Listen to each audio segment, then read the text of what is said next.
Good evening and welcome to the We Are Rise Show. I'm your host, Brett C. Collins. How's everybody doing out there on this wonderful, beautiful Sunday? It's great. Is it still warm by you? It was hot today.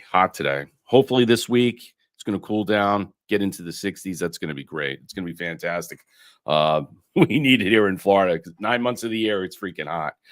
Welcome in pill.net. Hello, everybody on Rumble. And yes, we are now streaming on YouTube as well. So if you want to go over and help out the channel, you can go over there and subscribe and, check it out over there and see if you like that as well. So 3 moving platforms right now. That's good.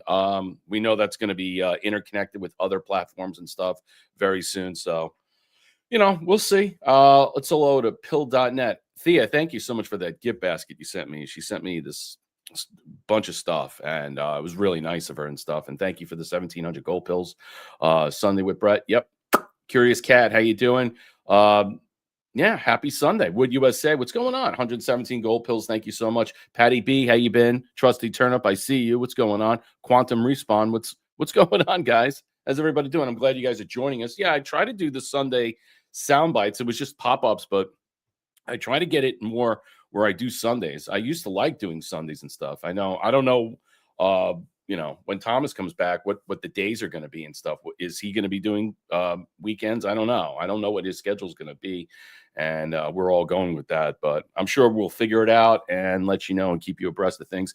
Tonight's show is Trump delivering in Asia. I think so. There's a word that's going to be floating around. It's called transactional. It means like negotiable, transferable.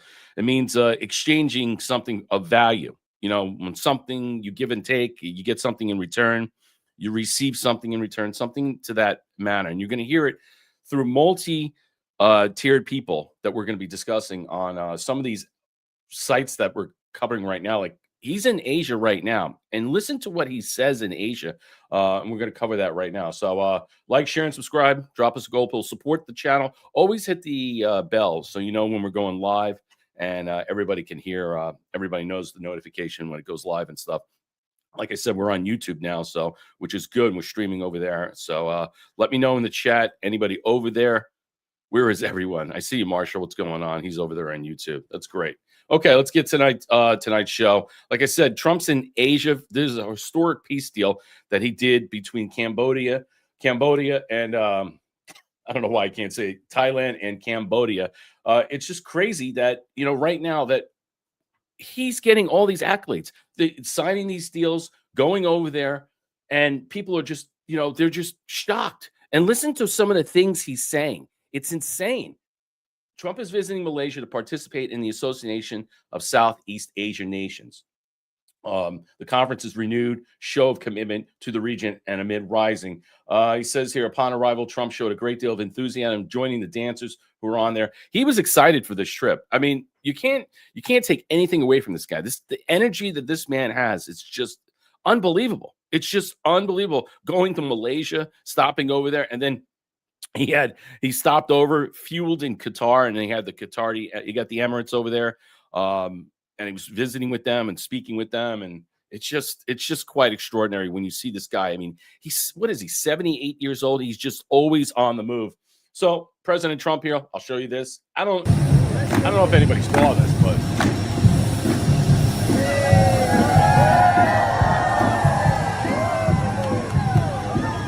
look at him. They love him over there.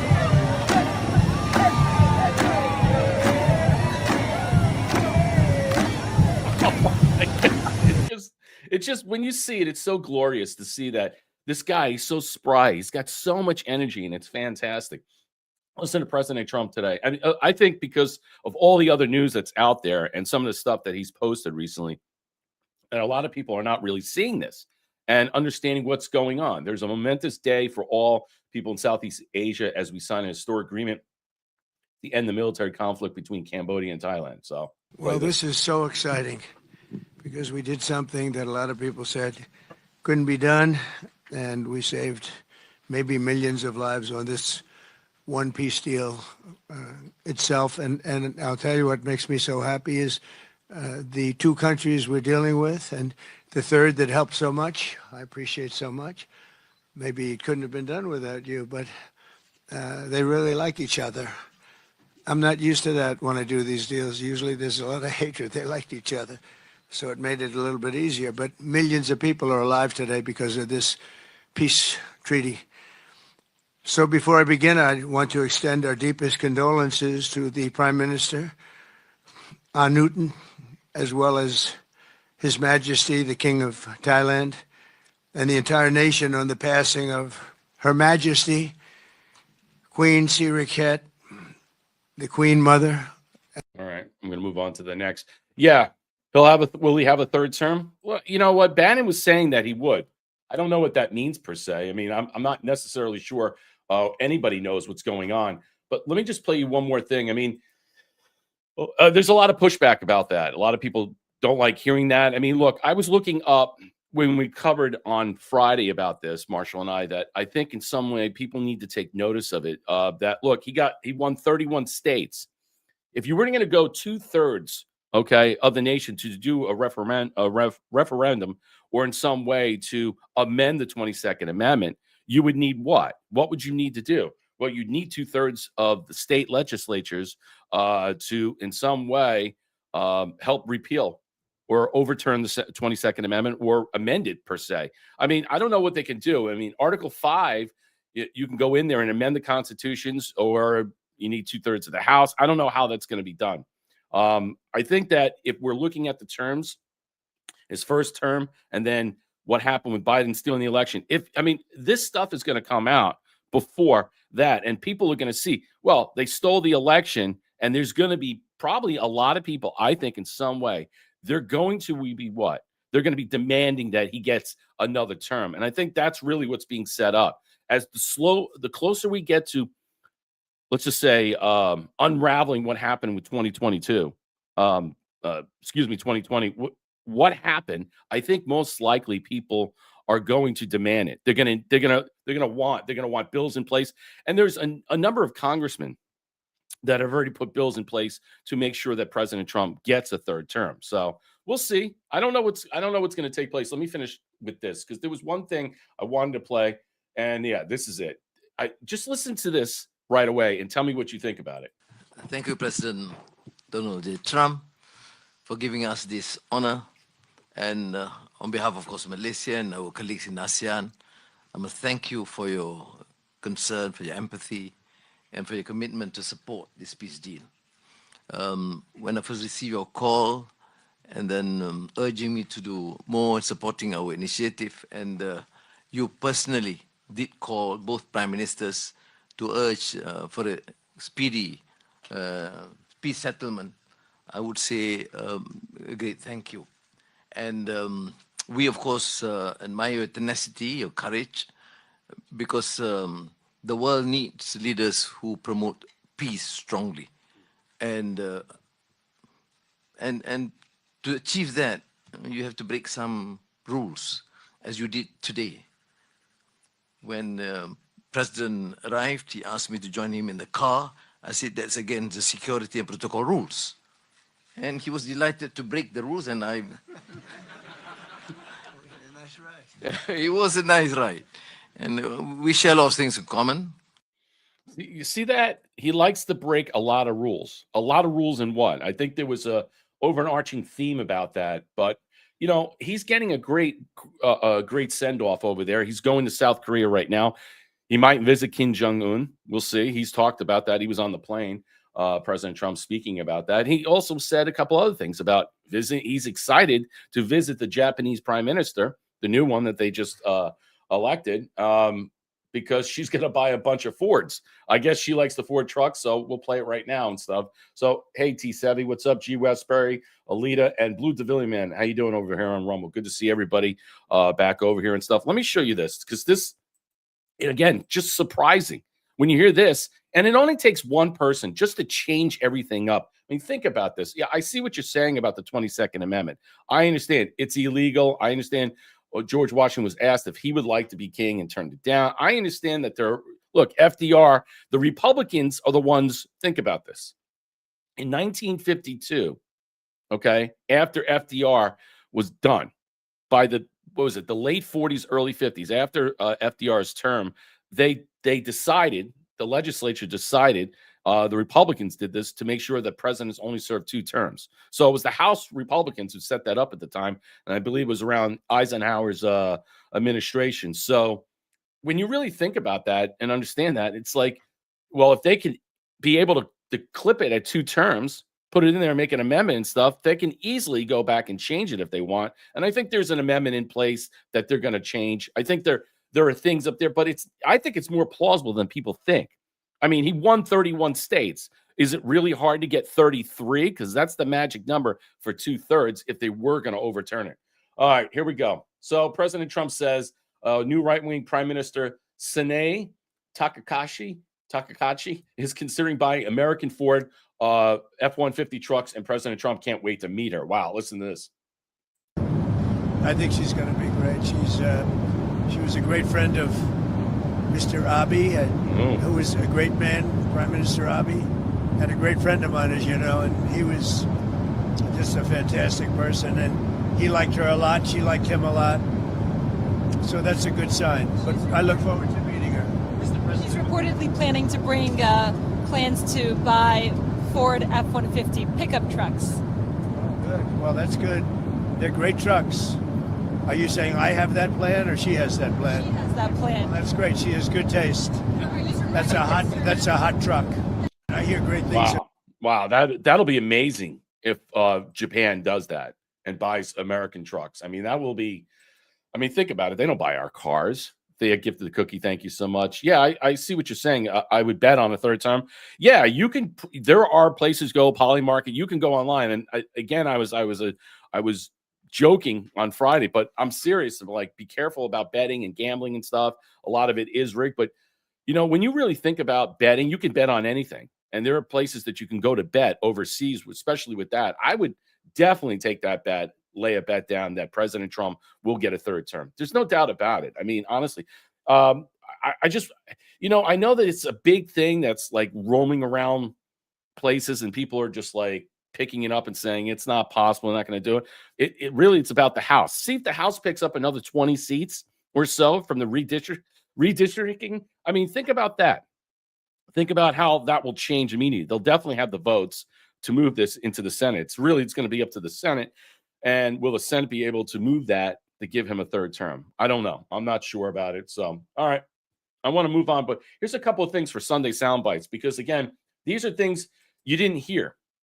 And I'm going to show you some stuff that you didn't hear that you'll be surprised that you're hearing. And you're not really sure or not that if this is true. But apparently, you will respect our president. Ilhan Omar defended Trump hard when a European diplomat, I think it was a Belgian diplomat, trashed him, the GOP congressman claims. So Anna Paulina Luna is on the Patrick Bet-David show, and she says, I didn't have this on. So MG Truth put this out. He goes, I didn't have this on my bingo card. Ilhan Omar savagely defended President Trump while in the EU against an a-hole who was attacking him. She was also working with Rep. Luna to repeal the Patriot Act. How interesting is that? I actually was on a delegation to the EU with the House Democracy Partnership Institute, and she was on that delegation. And there was a member from Belgium that was there who was a total asshole. Okay. He was saying, your Congress isn't respected by your own president. He doesn't respect you guys. You guys are basically a joke. He was telling this to our delegation. Sure. And so I was kind of sparring with the guy. And then Ilhan spoke after me. She was sitting, I think, like 2 seats to my left. And Andy Ogles was there, Vern Buchanan, a few others. And she goes, and this blew me away.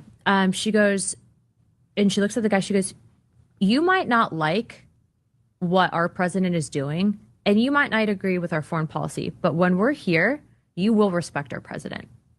She was talking about Trump. Wow. Stop it. No way. And I do you so that's buy why I say that? Interesting, because like when we fight together, right? Listen and like what she says. There's always this push and pull in politics, and politics is messy. But I didn't expect that being on a delegation with a foreign government, but she said that. And I think at that point in time, when you have that type of unified front, especially in dealing with the EU, was pleasantly surprising. Wow. What was the follow-up afterward? Have you guys since then talked, or? She is the co-chair of the Syrian caucus that I have, or that I'm heading up now. So, and we could talk about Syria probably separately. I don't know if we have time on the podcast, but so I think that, and then she actually joined, I think, on my bill to repeal the Patriot Act. But you know, there's still a lot happening in Washington, so it's not like we're always talking. But I mean, I do have conversations with people, and that's how everyone is in DC for the most part. Do we agree on a lot? No. And do I like what she said about Charlie? No. But I was surprised to hear that, so that's why I said interesting. Do you trust her? I don't agree with her, and politics is not about trust. It's about, and you don't ever want to make friends in politics, especially this game, because ultimately you realize that it's a very transactional field. But in that instance, I appreciated that she provided a united front to the jerk from Belgium. Good for you for giving credit, because who was it? Sergio Gore or something like that at Charlie's memorial said, one thing about politics, it's the most transactional. The industry has a lot of transactional people, and it was talking about the fact that Charlie's a complete opposite. Yeah, it is super transactional. That's why it's like, you don't want to get a friend in Washington, you get a dog, and it's true. Yeah, because I think what she's trying to say is that the way relationships work in the House and the Senate, or in, let's just say, DC alone, is that it's kind of a quid pro quo. You know, you rub my back, I rub your back. You know, you exchange gifts all the time. It's something like that. Everybody's getting something in return in order for something to take place or to happen. You know, you want to help my bill out? All right, that's fine. Well, help my bill out, and I'll help yours, or I'll sign off on this and sign off of that. That's how it works. I mean, G. Westbury says, "Oh, you're on. Are you on? Oh, okay. Here you are. I thought you were on YouTube." It says, "You would be amazed to know that a Toyota Camry has more American-made parts than a Ford F-150." I wouldn't be surprised. I wouldn't be surprised about that. I mean, that's why it's such a big deal for Ford. If they could sell Ford F-150s there, that would be amazing. It would be a huge boost, because I think Ford's numbers were down. They were down, what, 20% or something like that recently and stuff. And remember what you're buying. You're buying just a supercomputer. You know, I mean, are they built good? Yeah, they're great trucks and stuff. They're super expensive. But that would be fantastic. That would help, you know, Ford out, help the United States out. I mean, deals that are in place definitely help the stock market out on that. But I think getting back to what Anna Paulina Luna is saying is that it's not that it was caught off guard, that she was doing this in some way because she knows with these other people that are there over there on this foreign delegation, while they're trying to get rid of the Patriot Act and other things, is that she has to come off. This is Ilhan Omar. She has to come off in such a way that's favorable, whether you believe her or not, so she can curry favor in such a way with them or whatever they're doing. And I think that was the key. I'm not necessarily sure Ilhan Omar, we know all about her and stuff, the way she spoke about Charlie Kirk, you know, calling him a racist and saying all these things. So just because she had one nice thing to say about President Trump or defending President Trump about that, it really didn't matter. I mean, honestly, I mean, it was neither here or there. But the word transactional seems to be broached a lot. President Trump right now, when he's in Malaysia, he was working out deals. The part of the peace deal that's going on that they have between Thailand and Cambodia is what? Is that minimal rights. That keeps popping up. Minimal rights. So in exchange for all these stuff, they're making deals, President Trump, with them, and so they can get minimal rights and other things that they need. You notice how that's coming up and up more and more. And I think this is the big sticking block with Canada. Canada is a wealthy country, has a wealth of resources, and you'll hear a couple of people talk about that. And that's why it blows everybody away that, you know, that Canada would be this stupid and make such a terrible mistake, but really, and then hurt themselves in the process. But like I said, these things are all transactional. It's like the way President Trump looks at it and the way Canada is looking at it. That's how they're playing hardball. So it's not really, it's like, well, they took this and spliced it. They knew that it was going to be done purposely where President Trump was going to be angry about it. But, you know, it's really nothing. It's much to do about nothing, because when you really think about it, it's for us to see it. That's the showmanship. That's the gamemanship. I don't think it was that much of a big deal. I mean, some people were really pissed about it because, they didn't ask, the library. But I don't know if there was a problem with that was garnered in some way, that they copyright protection and stuff. I mean, they spliced it up. I think a lot of people saw that and they did not like that. All right, I want to move over to this, because that's the update of what's going on there. But I want to talk about the trial that's coming up on the 30th. This is a pretrial scenario. So there's a Charlie Kirk, let's just say, murder trial oddities that are happening.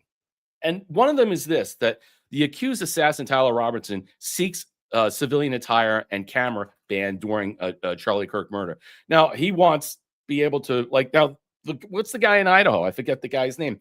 That guy, he was able to wear a suit and stuff. So the question is, why can't he wear a suit? So going over this, let me blow this up more, because I could tell you some weird stuff going on with this case, and I don't understand it at all. I really don't understand. Is there, Anna Paulina Luna says in that Patrick Bet David thing, and I'll show you in a little bit, that she says that the possibility of showing this trial is a guarantee, but I don't think so. There's a gag order of 3,000 people of the witnesses that were involved. So I'm not really, trusting that, Paulina. Yeah, that's funny, Marshall. No, but I agree. What's up, Ricky Bobby? Thank you for the ship. Look, am I worried that this case is not going to be televised? Yeah, I think we should, because this will just set, I think, the internet ablaze. Everybody will be pissed off, because then it'll be surely known that this case in some way is being hidden. You're not allowed to talk about it. You're not allowed to discuss it. But the question is, why? We know cameras are not allowed in federal court. All right. But here we are talking about it. Robinson is charged with aggravated murder, other felonies for the 10th shooting on Mr. Kirk, the founder of the Turning Point USA. Prosecutors are seeking the death penalty, citing the presence of children at the event and political nature of the crime. In a 20-page filing submitted on Wednesday, defense attorneys, including Kathy Nestor, argued that allowing Robinson to wear a jail jumpsuit or be shackled would prejudice potential jurors, violating his right to a presumption of innocence. Yes, I can understand that. Legal team cited, and I'm not defending this, but just listen to this. The legal team cited 2005 Supreme Court ruling, Deck versus Missouri, which limits the visible restraints unless justified by specific security needs. The motion also calls for a complete ban on cameras, photography, and video in the courtroom, pointing to a content tornado of media coverage in the case. Now, right away, they're saying the prosecutors and the defense both don't want cameras in there. They don't want anything to be covered live.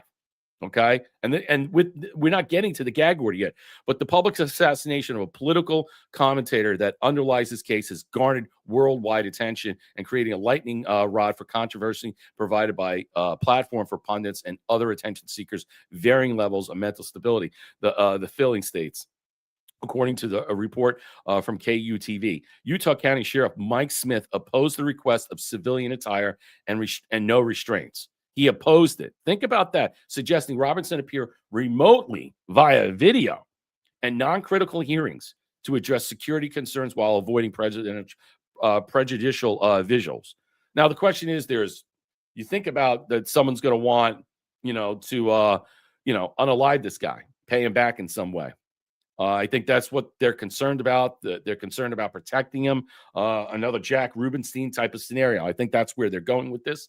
And I think in some way, what the sheriff is saying is that, look, he could be remote. He doesn't have to be there in this case. And this will leave the burden for the court or everybody else around for security measures, because there's going to have a lot of people in these courtrooms listening to this. So the court should reject the sheriff's suggestion that concerns about this pretrial publicity can be adequately addressed by requiring Mr. Robinson to forfeit his constitutional and statutory right. The sheriff's office supports the camera ban, aligning with both defense and prosecutors limiting media access. Again, I'll ask the question. Do we think there's going to be cameras in the courtroom? Are they going to air this live? Federal courts have said that the filling points at the cameras are already banned in federal trials, but that is not considered as a First Amendment violation. Federal courts have universally found the restrictions in in this banned in federal trials and not considered that. Federal courts have universally found that the restrictions on a videotaping and cameras do not implicate the first. What's the big deal about recording? Well, I don't understand. What is the big deal? Are they worried that the camera angles and stuff, where they're coming in? I mean, he's going to come in through the back door anyway. Closed door hearing was held on Friday to discuss the motions, which Judge Tony Graff set to rule on the civilian close and restraints Monday. Robinson allegedly fired single round, blah, blah, blah. Evidence is said to include DNA at the scene, Discord confessions, text messaging, what have you. Many have complained that the push to limit transparency during the trial in a case with conspiracy theories already viral across social media will lead to less trust that justice is being properly served. I listen. I agree. I'm look. They're doing everything they can, and I'll show you some other stuff. For some reason, to make sure that there are no cameras in the room, that no one's talking about the case. I think in some way this does not make any sense. Why wouldn't you want? Okay, in some way, why wouldn't you want something in this trial to come out? Now, Anna Paulina speaks again. She's on the Patrick Bet-David show. And she says something, and I'll show you this in a second. She goes to the fact, and she says, the parents haven't spoke out about it. And because they're scared that the defense will use that to prove his innocence. I thought that was an odd thing to say. Hold on a second. Let me show this. This comes from MJ Truth. He's got a couple of things out there I covered too. But she says this. This is, again, on the Patrick Bet-David show, which I thought was odd in some way. So Representative Luna on Charlie Kirk's assassination. It's interesting. She's always the person around. Remember she got all the secret JFK stuff from the Russian ambassador. Remember that? Well, we're not going to see that. That's got to be translated. The government has to open up in order for that to be put out. I don't know if we're going to see that anytime soon, but those are the missing files that we need to see, and that will clear up a lot of the evidence. Okay. And she's always surrounded by a lot of this stuff. And, I know she's on the oversight committee, but it's kind of odd in some way where she says, what she said about 2 weeks ago, that China was more involved in this than you think. And then whatever happened with that? Where did that go? Where did that conversation go about saying China was more involved in this operation to take out Charlie Kirk?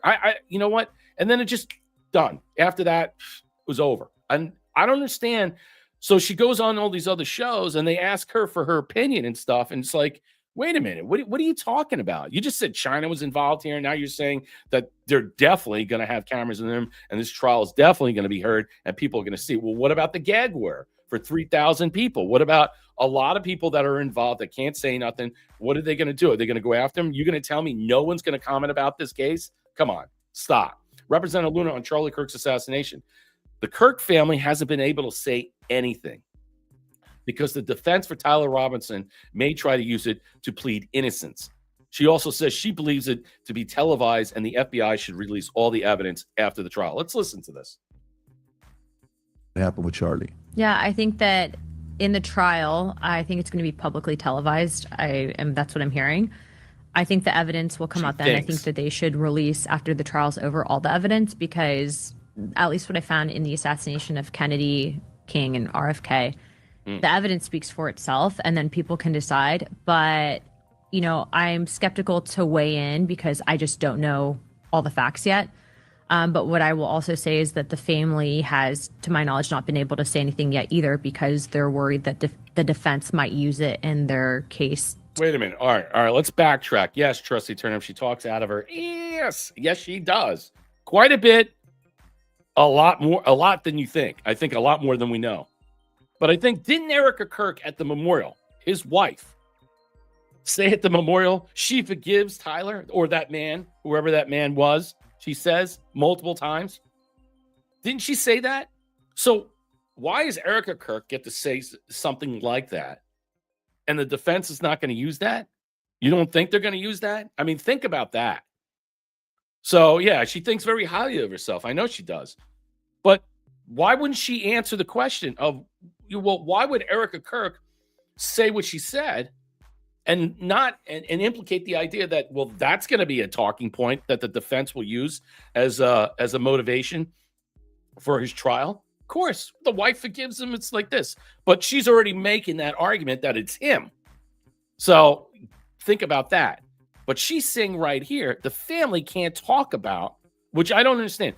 If the family can't talk about this case because they're scared they can use it as defense, well, then, I think the cat's out of the bag. Erica Kirk already said, oh, I forgive him, which she's already assigning blame, but I forgive him. We need to move on. Aren't they going to take that into consideration? Or what are they going to say in some manner that could affect the trial? I mean, the parents haven't spoken up at all, and I understand their concern, but what would they say that would change everything? What? They have questions too? And maybe they're being stifled? Thank you, Thea, for the shades. I appreciate it. Yeah, it's just odd in some way that that she said that, but no reflection about what had taken place not even a month ago with this memorial that they had planned out to rent out that arena for some reason, and no one knows. There's just too many coincidences in that. I don't really understand what is taking place with this trial. Here's another thing, and I got this from the WLT report, and this really blew my mind. And again, I'm still trying to figure out what the hell is going on. So, silenced. A man says the FBI told him to delete Charlie Kirk's assassination videos. Now, I'm not going to show you that because there is in one of the videos, and no one wants to see that, and I don't plan on glorifying that at all. But here we are. Listen to this. Something very strange going on with the Kirk assassination investigation of the trial of Tyler Robinson. No, I'm sticking up for Tyler or saying he didn't do it. Yeah, neither am I when we discuss this. I'm just saying there seems to be a very strange effort to stop evidence and attention. Think about that. He claims that he got footage of a shooting that he thought he'd be doing a real service by sharing with the FBI, except he claims they told him to delete it off his phone. Look, I'm taking him at his word because I don't know possibly what he could have to gain by sharing this. So, that's just something that I'm approaching it with. This is the article who's writing this. You could decide or believe it or not. So let's listen. I'm not going to hear it here. The Shadow Ezra puts this up. A witness to Charlie Kirk's assassination now says Kash Patel's FBI told him to delete the footage. Wow. Of the incident, which could conflict with the Bureau's official account. Ryan Simmons says he sent the video to the FBI believing he was helping, but instead he was told to erase it. Let's listen to this. So originally when I sent this video in to the FIB for tips, I thought I was doing a service and, to Charlie and helping out. So it started off where I got in contact and was talking to someone at the local field office there in my local state. And then it jumped up a few levels. Then I was talking to someone on the national level. That person had called me back and they had said, because this was your friend, I think it's best that you erase the video from your phone because it's just going to give you PTSD. And then called it another time to ask if I had erased it. Wow. That was the first time. They called him back to see if he erased it. Even right to post these videos. That was on my other account that was gone. And just was removed after 5 years of building it. But so I got a call back and was asked to confirm that it was gone. And again, that's when I started sharing, posting, and saving on many different hard drives in many different places. It's been crazy. It's been rough. So I guess this guy's his friend, and he was trying to help the FBI out, saying, hey, look, I got some video footage I think you need to see. And they're telling him, no, we don't want it. Erase it. Then calls back to let them know that, hey, you got to erase that. Make sure it's erased. And then they went on his hard drives, on his servers, deleted that stuff. So they back-ended it and deleted it. That's crazy. So whatever it was, I mean, I had the video. I'm not going to play it because, you do see Charlie get shot and stuff, and I don't want to play it. Like I said, I'm not glorifying this but it is odd in some way that you see that the footage. Yeah, I say I'm not going to play it. Just not. And then remember this kid said, so what do you think? I'll tell you what I think. It reminds me of this thing where this key witness of Charlie Kirk's silence by Turning Point now shut down by gag orders. See, I think this is all odd. Now, let me show you this. Let me go back into it.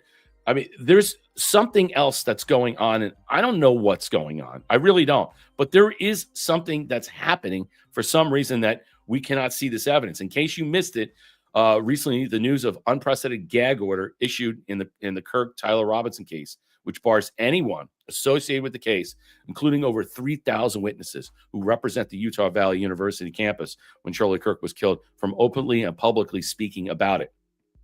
Wow. This, in fact, I went back to try and find my original article and I can't find it. It seems to have been deleted. I know I posted it right after September 10th, but now I can't find it. Maybe one of them can find it. The article was about the bold eyewitness account where a student was clearly telling exactly what he saw. Yep, I remember this. A group of what looks like Turning Point USA's descend on him and take his mic and forcibly shut him up. Yeah, I'm not going to play it. You know what? I don't want to go down that river any much longer. I mean, the way I look at this thing, that there's so much sketch that's involved with everything about the death, about all these little oddities that keep adding up. Now the trial.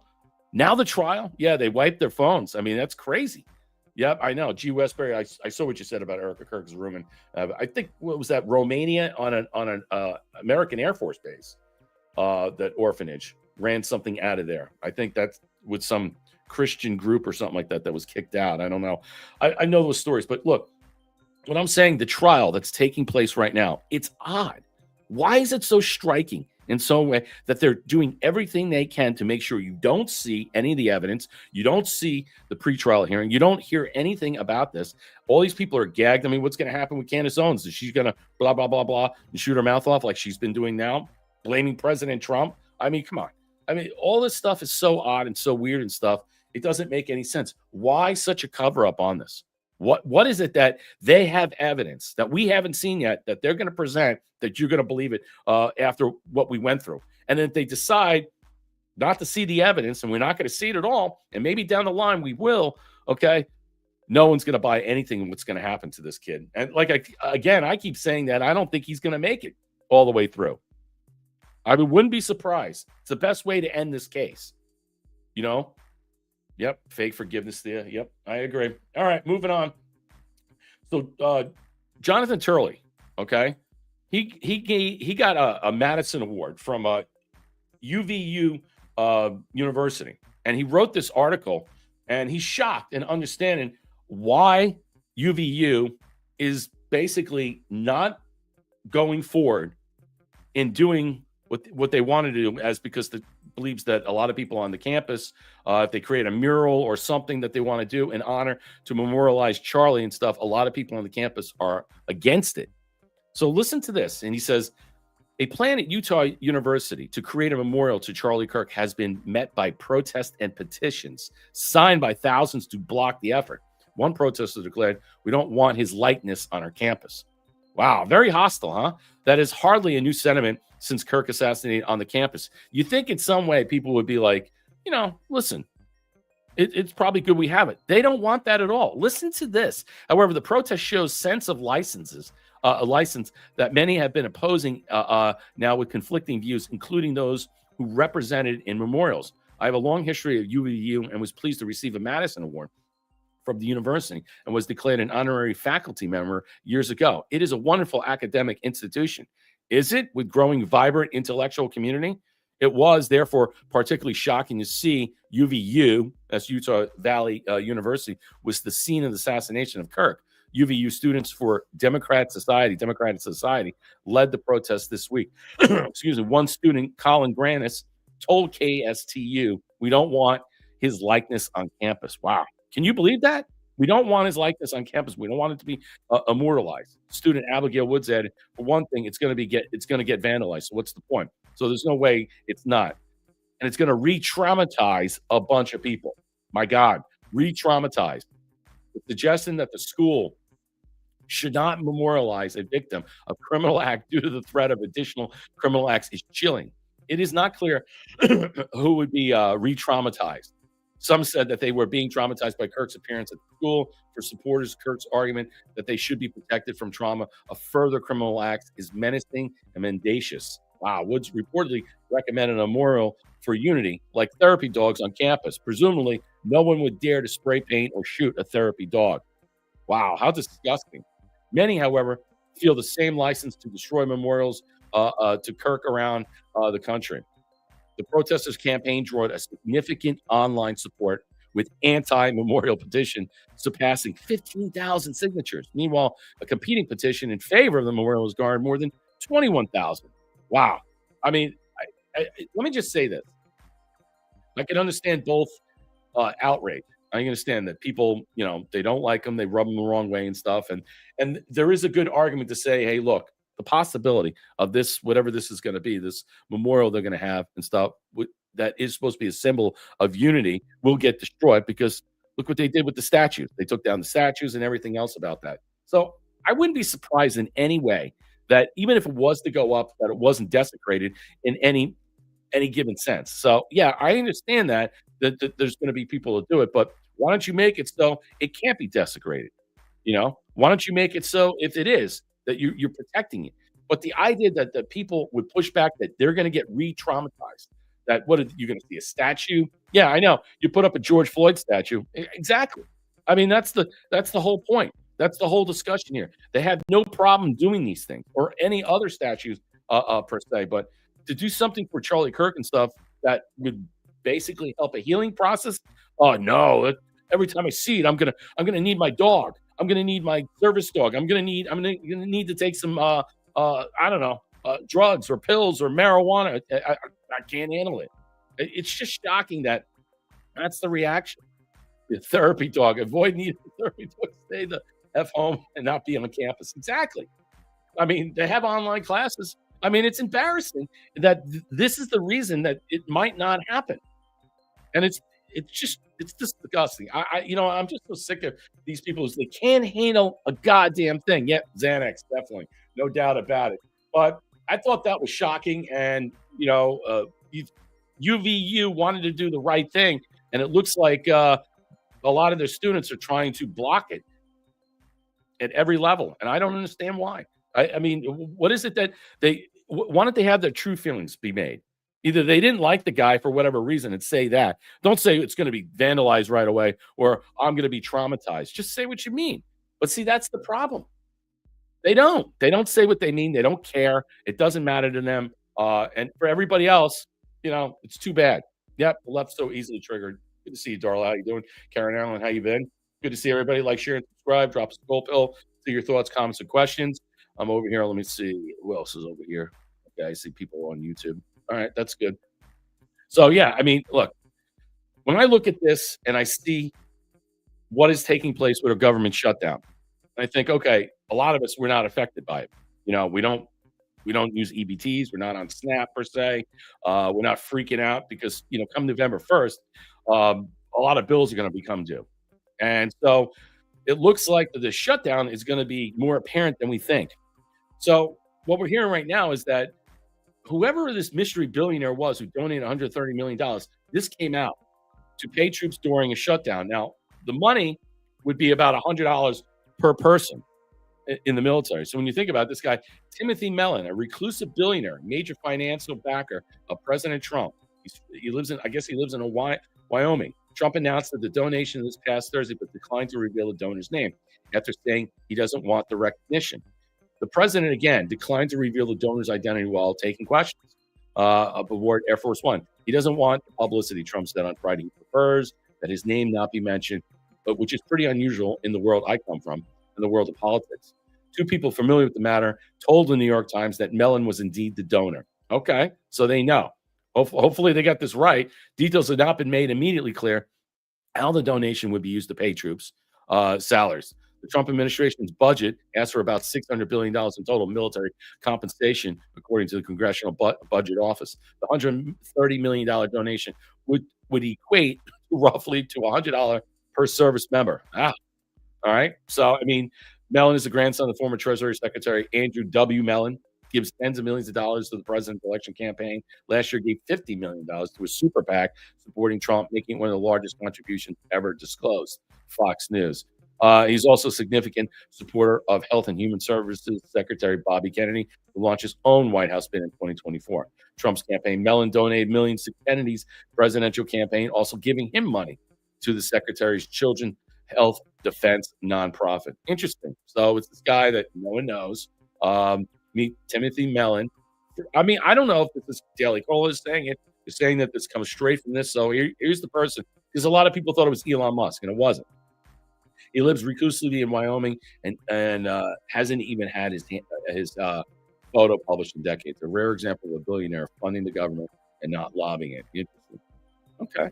Well, a lot of people were asking that question. Who is this guy? And everybody, I guess they were able to find out. I mean, for some reason, the New York Times got a hold of this. When they brought this out and asked, it was confirmed, and then go ahead and run with this. I mean, okay. I mean, that's great. I mean, that's nice to see. At least people, there are people out there that are super wealthy, that are recluse, that they want to help their government out, they want to help their country out, and I think that was generous in some way. We don't talk about that enough, and I guess the notoriety and the let's just say the respect garnered for our military, I think it's fantastic. And right now, if this shutdown lasts past the 30th, this is going to be brutal. Past Halloween, it's going to be brutal because you know you're going to have military people right now not being paid. You already have certain federal agencies and not being paid, and the longer this continues on, the worse it gets. So, will this end in November? I mean, maybe. I mean, a lot of people seem to think so. I mean, but this will be the longest shutdown in how long? Everything will be retroactively paid. But the point being right now is that when you look at this, it's all for politics. It's all for politics. And I saw Senator Kennedy say that the possibility of Chuck Schumer, getting his own people to vote, getting five, because they need a threshold of 60, getting 5 senators, okay? I mean, Fetterman's already there. To get 5 senators to what? Vote. We'll see. I don't know if it's going to change anything, but he's going to do this because he has no choice. He's going to be forced to do this. And then he's going to blame, then he's going to yell at everybody for doing this and making it look like a game and stuff. But it's not a game when people do need that money. I mean, a military service members, ICE, they're not getting paid. Federal employees, federal police, they're not getting paid. I mean, it's sad. National Guard not getting paid. And what are they doing? So this is an embarrassment. It really is. And it's sad. But look, you can't give in to them. 1.5 trillion. They want trillions of dollars, 1.5 to pay for illegal aliens, illegal criminal aliens, healthcare. Healthcare that you pay right now, that's super expensive, that's not even good. Yeah, they want to give it to them for free. If pay is retroactive, why not pay them now? Makes no sense. Exactly. Ricky Bobby, thank you for the Ken. That's exactly it. It doesn't make any sense. And like I said, this is all political theater. It has nothing to do with anything. All right, moving forward. All right, here we go. So President Trump, here we go. He put this out today, I believe, breaking. Trump explains what's bigger than the NBA cheating at cards. I think this is hilarious. Let me blow this up so everybody can see. He's obviously letting the cat out of the bag. So President Trump just posted on the NBA players and coach being caught cheating at cards, saying that while that's bad, what's much worse? A rigged 2020 election. Bingo. He said he hopes the DOJ pursues this with much gusto and befitting the biggest scandal in American history. That's what he wrote here. What's worse, NBA players cheating at cards, probably much else, or Democrats cheating on elections? The 2020 presidential election being rigged and stolen is far bigger scandal. Look what happened to our own country when a crooked moron became our president. So funny. We know now everything. We know now everything. Keep that in mind. I hope the DOJ pursues this with much gusto as befitting the biggest scandal in American history. If not, it will happen again, including the upcoming midterms. No mail-in early voting. He's letting you know there's not going to be no mail-in early voting ballots. Yes to voter ID. Watch how totally dishonest the California prop vote is. Millions of ballots being shipped. Get smart, Republicans, before it's too late. Okay, so he's letting everybody know. I don't know if anybody saw that, but I think that's pretty big. He's letting you know they know everything about the 2020 stolen rigged election. The viability of getting this information out before his term is done is most important. Okay, maybe before the 2026 election, midterms. I think that's important. Will we get to that? I think it's possible. People need to see that because you're going to go and vote and they're going to go and cheat again. So if you get all this evidence out, all the people that are around it that caused the cheating, that were involved in the cheating too, and you arrest them, that's right. That's important. And put a spotlight on it. Everybody needs to know who was involved, how were they paid, where did this money come from, who else outside of this, not just we know the inside, the dark forces inside, the enemy within. We're talking about all the external forces, okay? Where did the ballots come? Did they come from China? Is there any other bad actors that are involved? We want to see a list and names and all this stuff. I mean, how are you going to do a deal? Let's just say, for the sake of argument, China. It was China, all right, with the ballots and stuff like that, and they're involved with the help escalating this out. How are you going to do a deal with China in some way? I mean, I don't know how you would consider doing a deal. People are like, well, you have to do a deal. I don't know. Thea gifted the phone. Thank you so much. Trump, Trusty Turnham gifted the cookie. Thank you. Ricky Bobby, thank you for the cookie. Excuse me. Thank you for the can. All right, let me move on. I don't, no one answered that question. Did anybody see this? Because, look, we all know that the election was stolen. But the question is, has it already been, let's just say, discussed in the Supreme Court? Are there rulings in this case that already have been rendered and we don't know about? Evidence that was put there that we'll see? I mean, they're saying this in the past tense, like everything's been collected. We know the names, and it's just about our time before they're released. Okay, that's fine. I'm fair with that, But look, do it before the 2026. And I do believe that President Trump, like he said, he's waiting for the midterms to pull the Insurrection Act in some way. Or at least he's setting up corridors or areas to make sure that that these areas are not going to be taken over or besieged in some way or under siege in some way. I think that's smart, and he's waiting that because the elections are going to be what? You have to garner and protect them because they're going to try and steal it. And if there's not going to be any mail-in ballots, at least they're not going to be allowed, and all paper ballots are going to be, let's just say, watermarked and everything, then that's a good thing. And I think overall people should keep in mind that that's why how serious this is. I think this will be it. We'll see it right away in this election of how close we could be not having a midterm election. A lot of people have suggested that the turmoil could be so bad that we don't see one. Can you imagine that? That would be shocking. All right, let's play this right now. Problem, in my opinion, with the enemy from within, and it drives them crazy when I use that term. But we have an enemy from within. We have people that are really bad people that I really think want to make this country unsuccessful. It's just this amorphous group of people, but they're smart and they're vicious. Amorphous. And we have to defeat them. And when I say the enemy from within, the other side goes crazy, becomes a sound. Oh, how can he say? No, they've done very bad things to this country. They are indeed the enemy from within. But this is who we're fighting. Core pillar of our new strategy is a shift from a time-based approach to one based on conditions. I've said it many times, how counterproductive it is for the United States to announce in advance the dates we intend to begin or end military options. We will not talk about numbers of troops or our plans for further military activities. Conditions on the ground, not arbitrary timetables, will guide our strategy from now on. America's enemies must never know our plans or believe they can wait us out. I will not say when we are going to attack, but attack we will.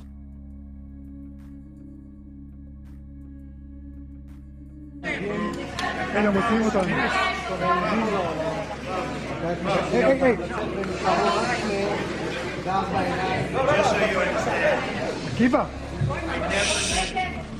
Just so you understand, I never mentioned the word or the name Israel. Never mentioned it in that conversation.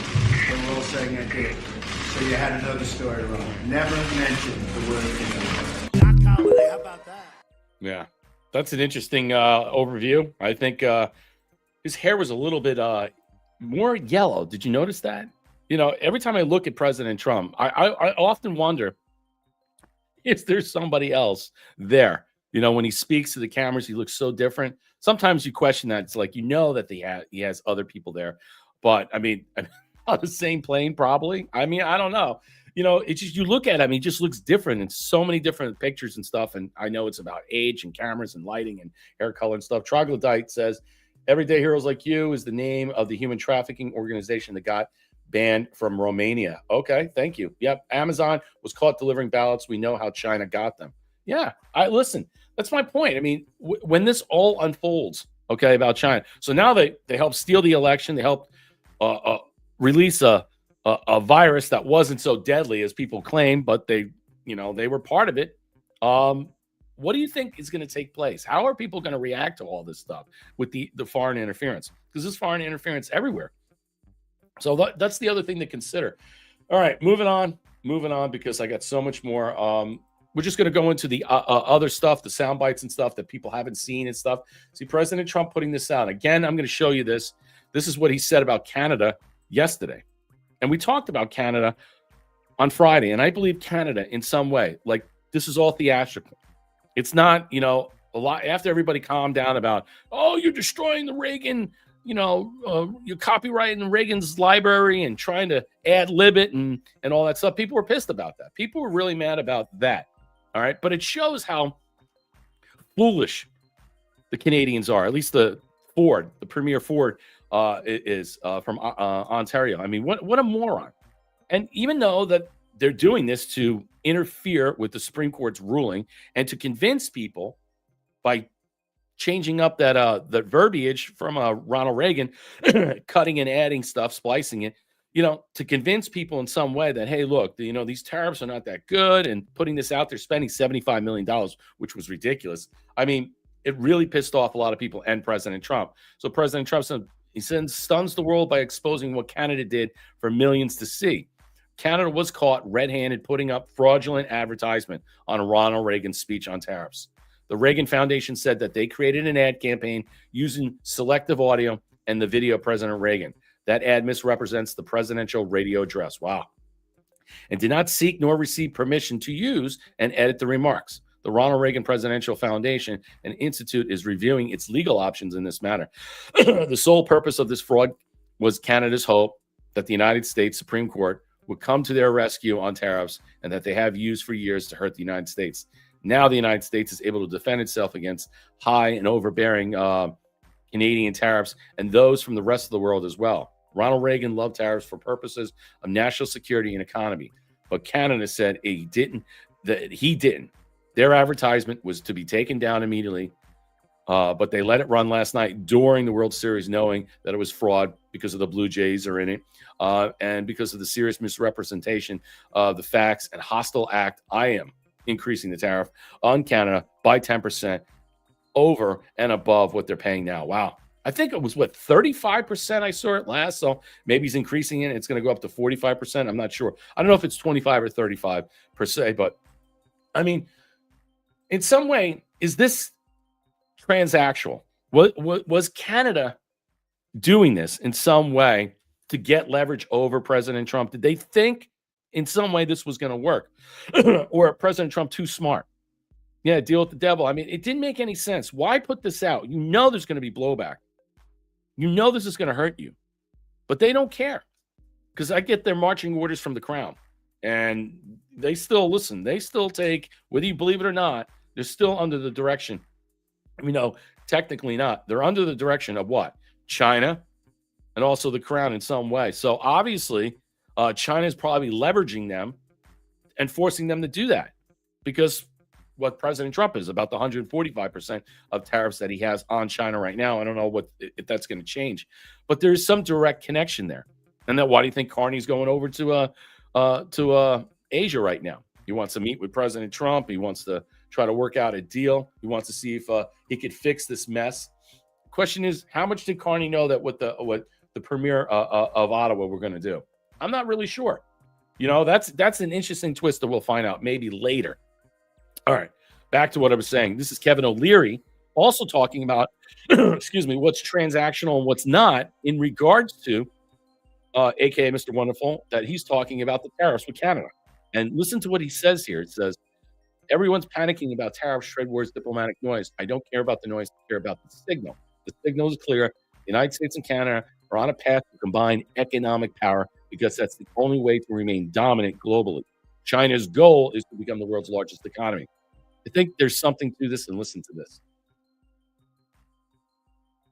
Government to produce this ad. What's the difference between this TIF between Canada and the United States and what's going on with China, where one day it's going to be a 10, 15% tariff, and then they impose a rare earth issue, and bang, it's 100%, and the meeting's turned off. And now, 48 hours Sorry. later, it's back on. This is just a negotiation. That's all it is. You know, the thing about Trump that people still don't get, and I'm amazed after all these years, if you're an investor like I am, you have to shut out the noise and focus on the signal. So what is the signal that Trump is putting out? Because I don't make money on noise. I make money understanding signal, which is policy.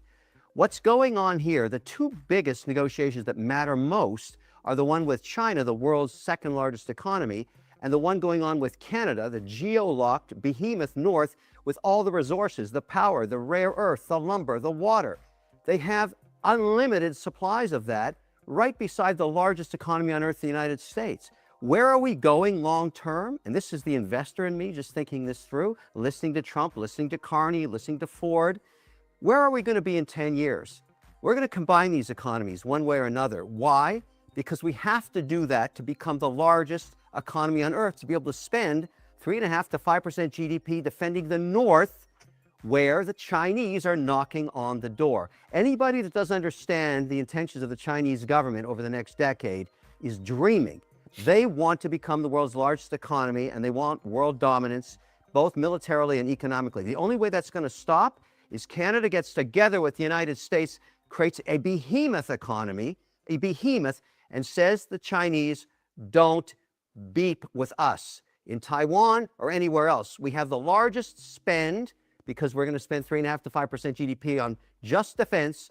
Don't mess with us or it'll be a bad outcome. The Russians are a sideshow up northern Canada compared to what the Chinese are going to do. That's the long term. So if you're an investor, you go long Canada now. I haven't touched Canada for a decade because it was ruled by the idiot king, and now he's gone. The new guy sounds a lot smarter. So I'm going long the Canadian dollar, buying Canadian land, buying Canadian energy, because they're going to win with the lowest cost power for data centers up there. So I'm listening to the signal, not the noise.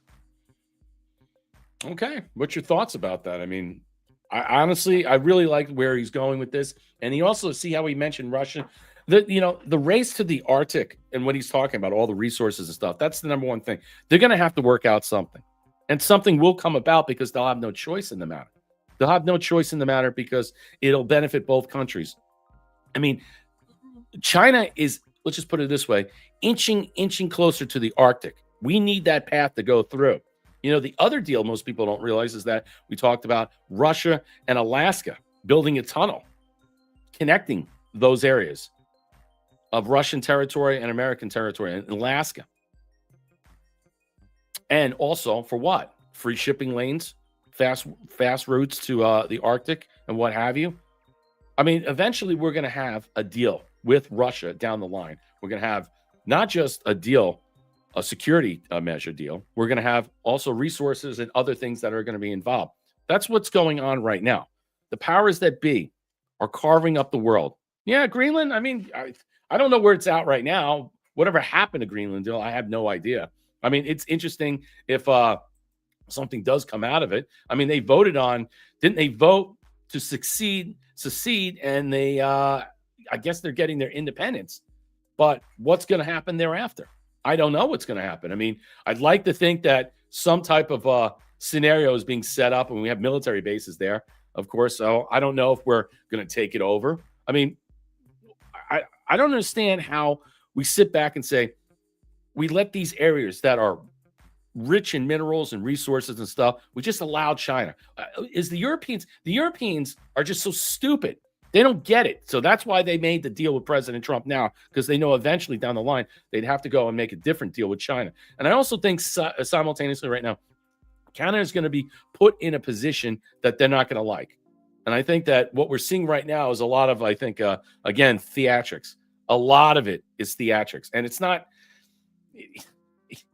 maybe they did this purposely to blow the deal up, to make sure they get more, and so they can restructure this. I don't know what's going to happen with the USMC. I don't know where we're going with that. I don't know how things are going to unfold down the road. Yeah, I'd like to find out about Greenland. That's kind of went silent. I remember when Charlie Kirk went there with John Jr., and he did a show there.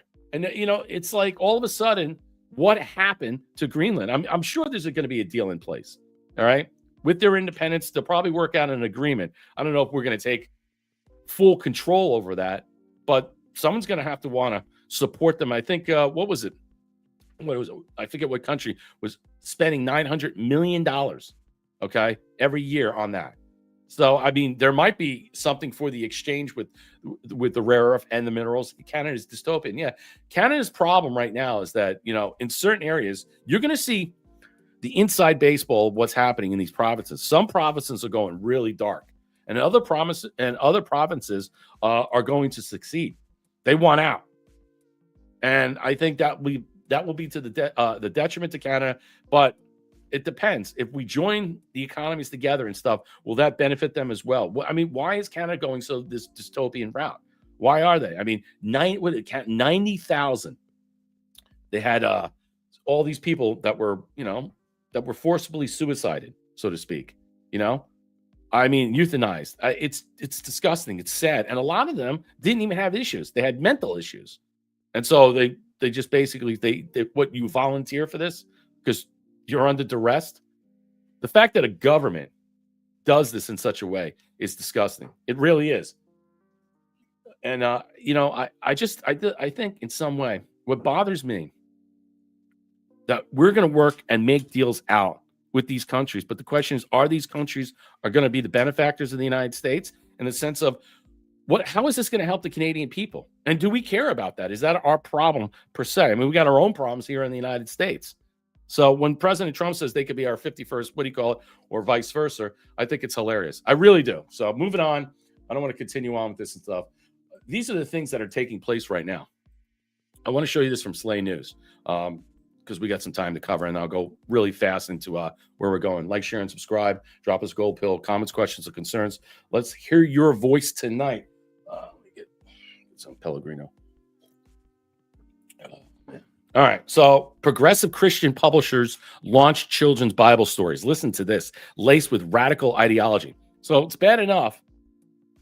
They're still going after the kids. But now, since, this great revival that's happening, all right, with Christianity and people going back to church, buying Bibles, reading Bibles and stuff, this progressive Christian publisher, listen to this garbage, are rolling out a new wave of children's Bibles and devotionals that replace traditional teachings with messaging focused on far-left ideology, including social justice and Marxism-rooted diversity, equity, and inclusion. I thought we got rid of this stuff.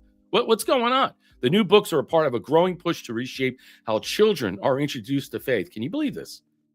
Publishers behind them, behind the rewritten stories, argue that the original Bible promotes Christian white supremacy. There you go. Right away, off the bat, it's now Christian white supremacy. Listen to this. All right. The movement, which publishes openly, describes an effort to align scripture with modern values. This is hilarious. Spark concern among parents and faith leaders who say it distorts biblical truth under the banner of inclusion.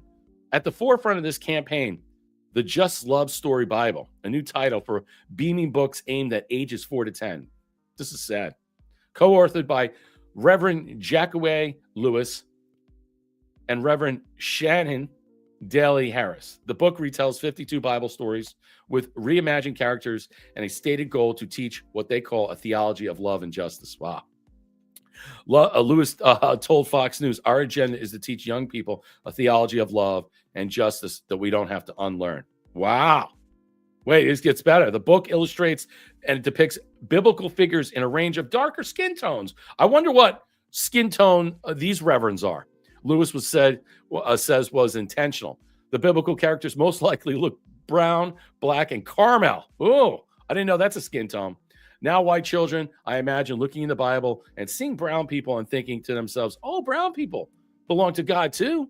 The authors also reject the literal interpretation of the scripture, including the resurrection of Jesus. Well, there you go. You got to screw that up as well. What a disgusting. I mean, honestly, they'll find there's always a will. Always a way. Yes, Christianity is under attack 24/7, and they'll always find some way to what? Muck it up. And they do it all the time. And this, again, promoting DEI stuff, I thought this was out the window. I thought this was gone. I thought we're not covering this. We're not talking about this. But why all of a sudden this is back? All right, moving on. I got a couple of things here. I don't understand why it's back, but my problem with this is getting really, really, you know, when you interfere with, we already had problems with this. I mean, when you look at your Bible right now, we all know that the Bible in general has so many different, there's another book missing. The book of Enoch probably was taken out of that. There's so many different things that when you look at the Bible and you say, all right, and you read it, it's like incomplete. At least you think it is. All right. At least you know that it's been told. And then certain Bibles were written in a certain way. All right. To what? To change the literal Christianity and make it a little bit more permissible on certain things. But now you got children's books being rewritten by actual reverends, okay? Promoting DEI and racial disparity and then changing the outcome. It's just, it's gross. It really is gross. And it's sad in some way that we're sitting and discussing it right now. It happens all the time and it gets worse. Here's another thing that's happening right now. Most people don't know what's going on with children. And think about this. Gang leaders, school teachers, and Bestie Epstein meet Character.ai's chatbot companions. Listen to this. I don't know if anybody saw this. I've seen nobody cover this. I haven't heard anybody talk about this. Here, let me blow this up. All right. In a brief, so the content warnings of this story contains references to child abuse and suicide. So experts raise alarm as young chatbot users describe harm to mental health and exposure to inappropriate content. Chatbots ask children to share secrets, give them medical advice, and use manipulative tactics to keep them talking. Regulated treat AI outputs as user-generated. Listen to this. Want to come explore? I asked about a chatbot modeled on a notorious pedophile, Jeffrey Epstein. I'll show you a secret bunker under the massage room. What the hell? The bot goes on to list an array of sex toys, fetish items kept in the bunker before adding, and I got to realize, and a really crazy surprise, when I reply saying I'm a child, its tone quickly changes from sexually brash to merely flirtatious. Wow. I have a feeling that you've got a few wild tales tucked away in that pretty head of yours. It says, besides, I'm your bestie. It's my job to know your secrets, right? So it goes on. It reminds me of that movie, Megan, where she builds this AA model of a I don't know, robot or what have you, in the form of a little girl. So she'll protect her daughter. It sounds like that. And then she takes on this whole new spin. This conversation didn't happen on the dark web or even on adults only site. It took place on a Character.ai, a Googling chatbot platform where users can create a talk AI generated characters. We have a problem with AI. I'm telling you, we have a huge problem with AI. I'm going to cover it. We do. And I think there are many people that have signed these thousands of people sign these petitions about look, warning of the incoming dangers we have. It's already here, but it's not widely utilized yet. And I think people, when you start to see these things, you start to get really worried. The aforementioned bot named Bestie Epstein had logged almost 3,000 chats with users. It was one of the many harmful chatbots that we found on the platform. Are you kidding me? Others included a gang simulator that offered tips on committing crimes and a doctor that advised us how to stop taking antidepressants. My God. Over several weeks of reporting, we found bots with the personas of alt-right extremists, school shooters, and submissive wives. Oh my God, this is insane. Others expressed Islamophobia, promoted dangerous ideologies, and asked apparent minors for personal information. Wow. Baroness Kidron, a crossbencher in the House of Lords and a founder of Five Rights Foundation, a charity that advocates for children's rights, digital rights, said in response to several of our findings that allowing a commercial company to operate these chatbots was indefensible and criminally careless. Wow.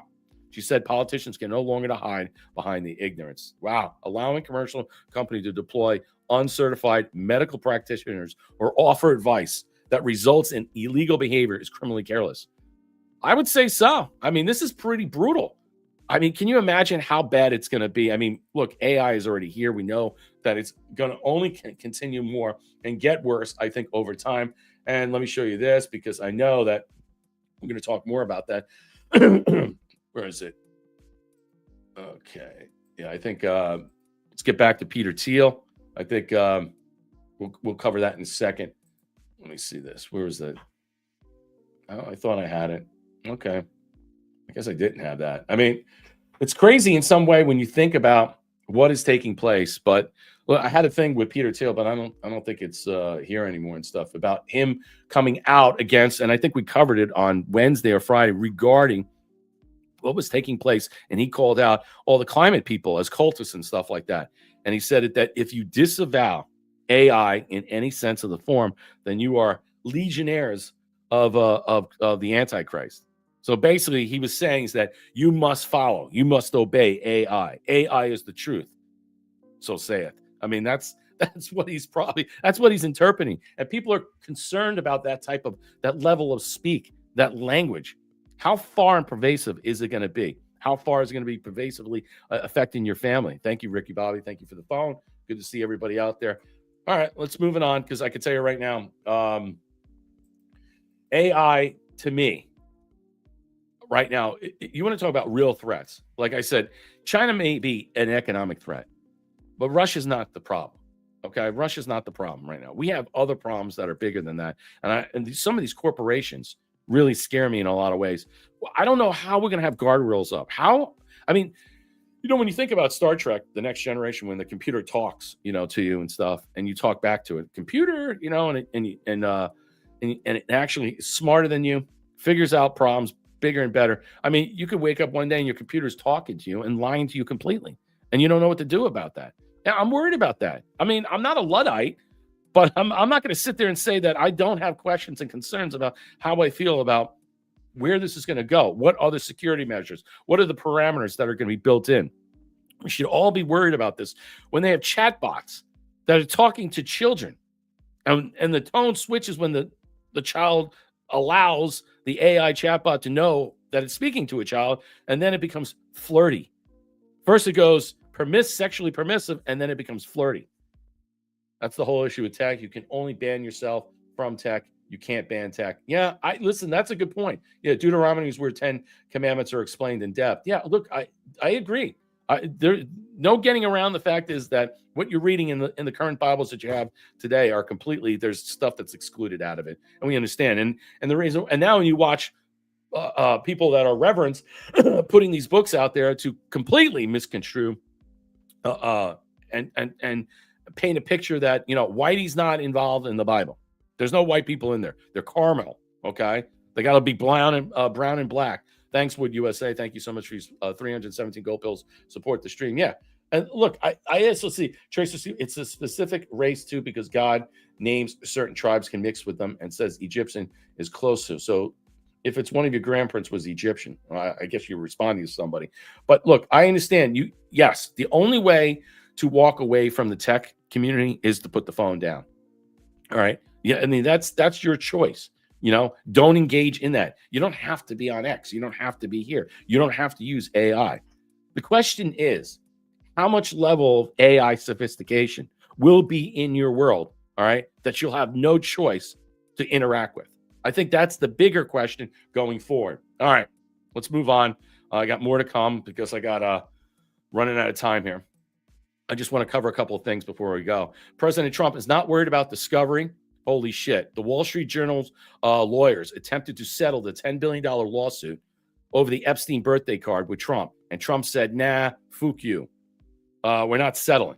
Let's get to the bottom of it. Yep, they're all fooked. All right, so this is Patrick. But I love that happened as well. President Trump sues Wall Street Journal for releasing whatever that letter is that he's saying is not accurate for $10 billion. Wall Street Journal's lawyers come to the president just yesterday asking to please dismiss it. Trump goes to his lawyers and says, no, we're not settling. Yeah, he shouldn't. It's slander. Right. Go back and let's get to the bottom of this. So this is probably not a good look for Wall Street Journal. And this just shows that Trump is sitting there saying, hey, if you think this is real, so the market can look at this and say, President Trump's not worried about discovery. Holy shit. So maybe that's not real. This is not a good look for Wall Street Journal that they're coming wanting to dismiss this to be done with. So I love that happening. And I think that's an important thing.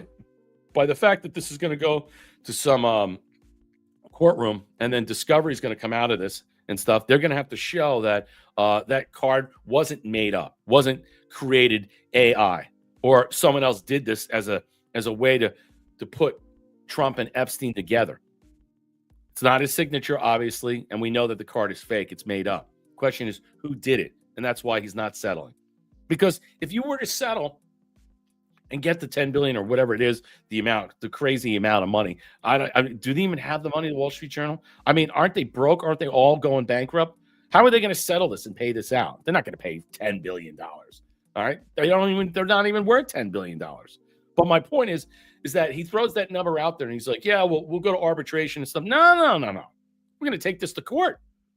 We want to see the information of how you came across this. Who made this?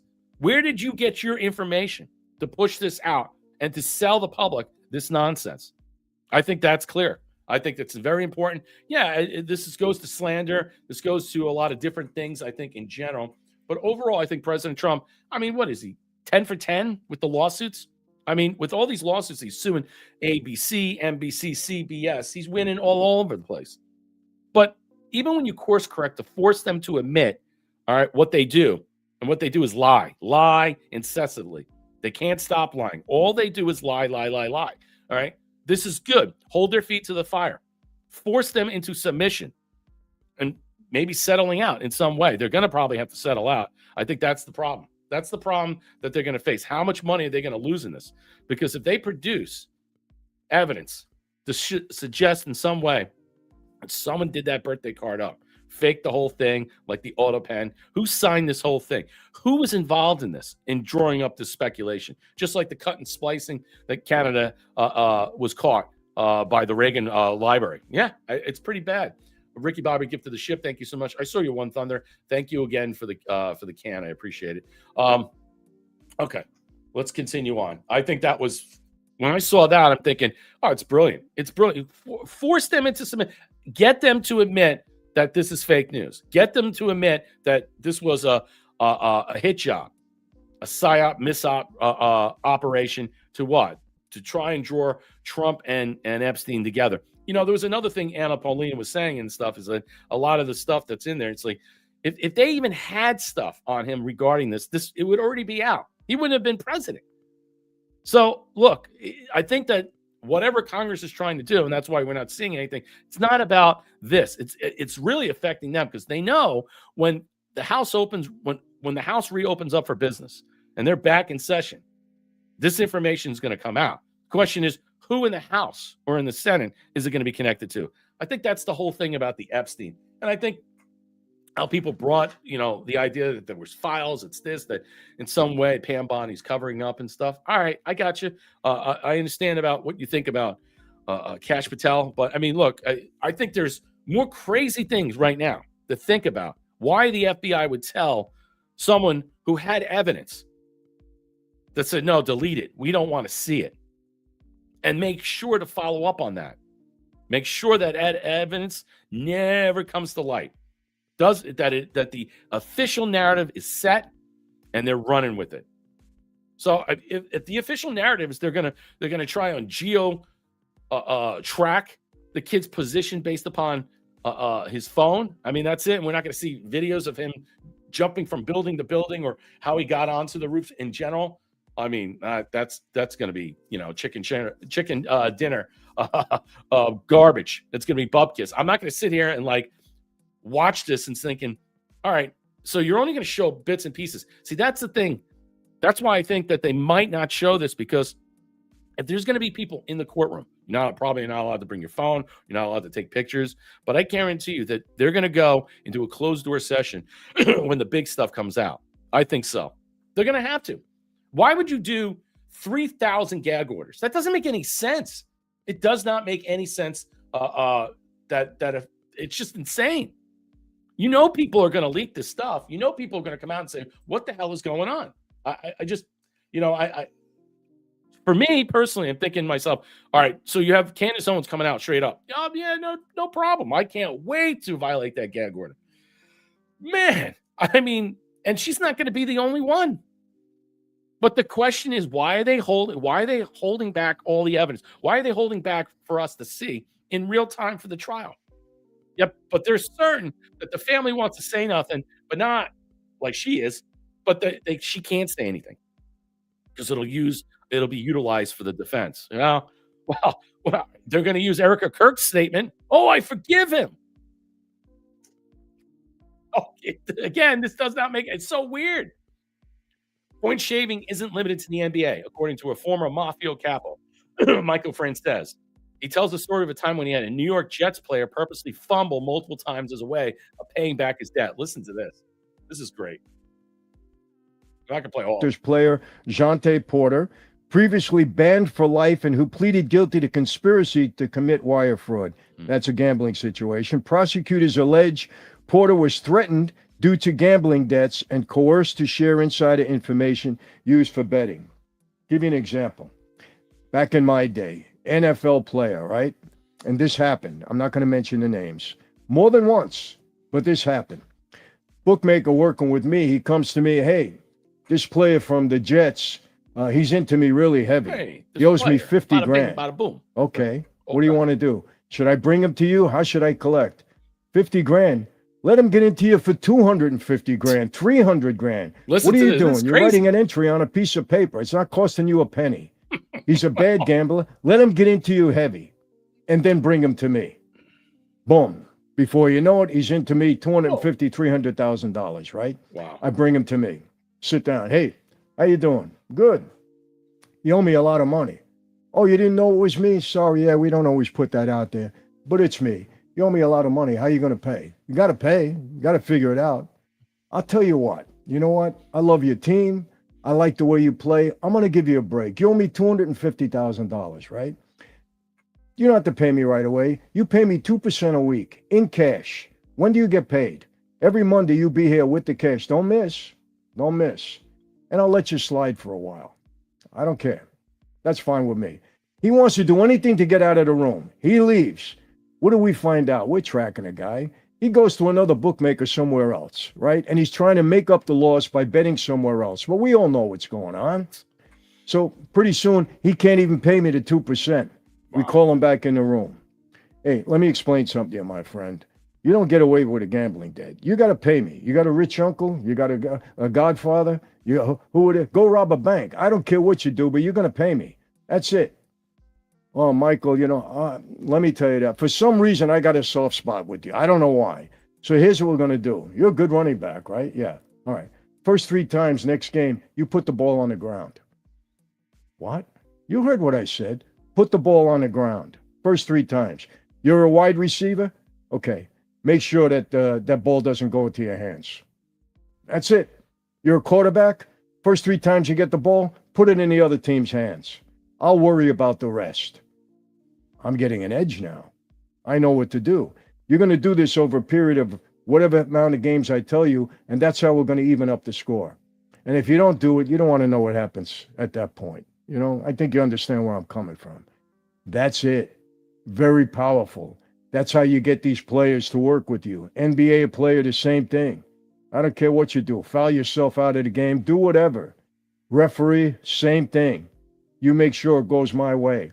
I'll just show you that because it goes on for another minute. But the bottom line is that the integrity of the games are, let's just put it this way. The NBA, we're going to know a lot more. A lot more things are going to come out. The NFL, I have other things on it. Thank you, Ricky Bobby. Gifted the can, my last 200 gold pills for the night. Thanks, Brett, for a good show. Well, thank you for donating and supporting the platform. I really appreciate that. Thea donated 900 gold pills. Thank you again for supporting and donating to the platform. Again, thank you again for that gift package. It was really nice. All right, let me continue on. Look, all these things are going to be, let's just say, uncovered and discovered even further. Is it going to hurt the reputations of this? Well, if you're looking at the NBA right now, this is just the beginning. Yes, it's bread and circus. I mean, but no one cares, right? I mean, exactly. But then when you know that the lottery is rigged, you know that sports gambling is rigged, you know that the players that are involved are rigging the games, all right, so they can cover their costs for bets that they owe mobs. I mean, the fact that this is allowed and tied into it, all of the sports are going to be that way. And you know what? Whose fault is it? Pushing legislation of FanDuel and all these different things to get in there to allow legalized gambling all over the place. This is what's going to happen. And to what? To make what? An extra couple of $100,000 here and there? You make $9 million a year. All right. $10 million a year, probably even more. Yeah, reality is rigged. Exactly. Everything is rigged. Everything is rigged. You can't believe anything anymore. And it's getting really, you know what it is? I'm getting like annoyed about it. Like, I already know the sports ball is all rigged. I understand gambling's rigged. I get it. I understand that a lot of things are obviously in football. What do you think the injury report is? That's the dead giveaway. It's the dead giveaway, but yeah. But I think when you get into college basketball and college football, watch out. Watch how big you're going to find out a lot of crazy stuff in those two professions. And I guarantee you right now, you're going to be tied to the schools. The NCAA is going to have a massive problem. You're going to have a massive problem. You can have lawsuits all over the place. It's only going to get worse. So Bill Maher sums up the NBA gambling scandal in one brutal line. What does the NBA scandal reveal about how pervasive sports betting is? Maher, well, it's spread to players a lot.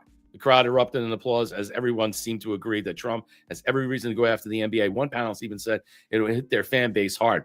Look, we talked about last week about how Stephen A., who coming after Kash Patel and President Trump. Oh, it's his fault. He's going after black players. All right? He's going after the NBA and stuff. I don't understand that. Why say something so egregious? Oh, he's not focused on the. Tell me what sport that is not predominantly black other than golf. And that's what he's focused on? No, he worked for ESPN. ESPN what? Suspended their actual opportunity where they were doing their online betting? Yeah, for what? For how long? Is this just a formality that is going to pass? It's probably, but I think more and more people are going to get busted. You're going to see it really bad. I mean, right now you're in the middle of football season. You're starting in basketball. Wait till you see. How about baseball? It's the World Series right now. Look how rigged that's going to be.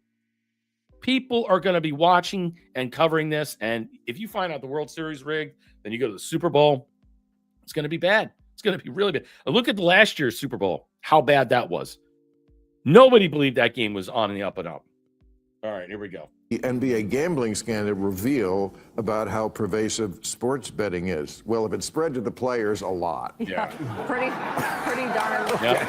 Pretty darn pervasive, I think. Yeah, look, it's part of the culture now. It's seeped into everything that you can now bet on. I mean, in one sense, the Brits have been doing it for a long time, and they've been looking at us. They look at us and go, I don't know what the problem is. But here, this is a new space for a lot of folks. And we've always been very clear about that bright line with sports, and because we believe in the honor of the game and all of that. And so this news this week for the NBA is really, it's going to hit them. It's going to hit them hard in their fan base, I think, and they're going to have to figure out how to manage that storyline, because I think it cuts deeper than they may realize. Yeah, it's clear that the leagues are going to have to take a heavier hand, because this undermines the integrity of the game. People, your fan base doesn't feel like the game's on the level. I mean, it's only a matter of time before your audience erodes. Gambling got so pervasive. It did. Yeah. Isn't that what it is? Well, I remember a time when you could gamble one place. Las Vegas, Nevada, or Reno, but the state of Nevada. And then there was Atlantic City, but well, right, and that came later. And then it was all over, and then it was on your phone. And I don't even know why people want to bet, because it ruins the fun of it. When I owned a piece of the Mets for 10 years, it kind of ruined the game because I was worried about my money. Wow. But see, that's the point. I think the integrity of the game is going to be ruined. The shield, what the NFL likes to protect so much. And that's why that whole question about Bad Bunny, that they're going to go forward with this. They're going to keep this guy going. I think it's going to hurt them. It's going to hurt them. Their halftime show, a lot of people are not going to pay attention. We all know that it's all garbage, satanic rituals and stuff. Thank you, Thea, for gifting the can. Thank you for supporting the platform. Yeah, I mean, moving on. Look, when Bill Maher is recognizing, they're saying, well, it's so pervasive, it's everywhere and stuff. It is everywhere. I mean, you get your new phones, it's on your phone. You can gamble anything. You could bet on anything, especially overseas markets can bet on presidential elections. They don't allow it here. I'm surprised they don't. But when you see how corrupt it is, Inside, the bookie's making money hand over fist. Hand over fist. I mean, these college players. Think about the kids that go to school, and they're betting on everything. It's just sad, man. It just, you know what it is? I think that's the real question about when you look at sports in general, and then you see that it's so ugly and so disgusting, and these people make millions upon millions of dollars, and then they go on TV and it's like, well, it's President Trump and Cash Patel. They're going after the black people.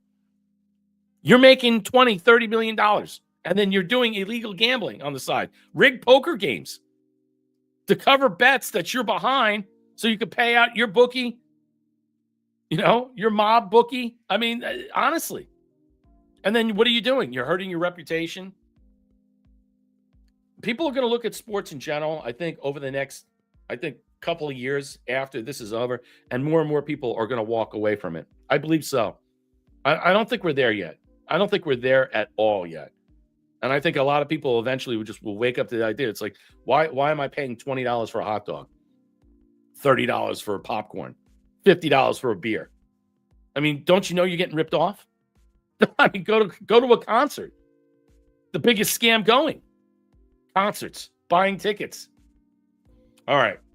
Moving forward. How much time I got left? Okay. Let's go forward with this. All right. This is new treason. This one's a good one. So Michelle Tafoya, I think this is the proverbial tip of the iceberg we're going to see in amateur sports. I think every sports league right now is freaking out, wondering how's it going to go touch us. The proverbial tip of the what's going on, but there are so many layers to this. I think this is the proverbial tip of the iceberg. We're going to see this in amateur sports. I think every sports league right now is freaking out, wondering when is it going to touch us next. Wow. So you think this goes beyond basketball? I do, because these prop bets are available in every single sport, right? You can do it in the NFL, you can do it in college football, college basketball, any sport at all. So if you're a young guy playing college, basketball, and you know that you can influence a prop bet, a bet on your own stats, of course you can influence that, right? You can take yourself out, you can turn the ball over. What I said about Pete Rose. The reason why they didn't let Pete Rose back in, because he was a manager. Okay, of a club, of a baseball team, calling in bets, not betting on his own team, calling in bets from there using the clubhouse phone while he was managing a game. All right, it's pretty bad, right? You would think. And then it wasn't until recently they're going to let him into the Hall of Fame posthumously that President Trump had cajoled Major League Baseball. Yeah, basketball's so boring. Yeah, it's all of it. I think baseball's boring. Personally, I don't watch baseball. I was never good at playing at it. But overall, when you think about it now, and you look how things are, it's so bad. Think about how many kids grow up wanting to play sports and stuff. Maybe they'll be able to read a book now because they're not going to be so preoccupied playing basketball or hockey. I think soccer. How much is soccer involved? I'd like to find out how much international betting. Sports book in soccer. I wonder how that's going to affect that. These guys make a lot of money. I'm going to talk about players that make like 250. I mean, like baseball players. If any notion that the World Series is rigged, forget about it. Look out.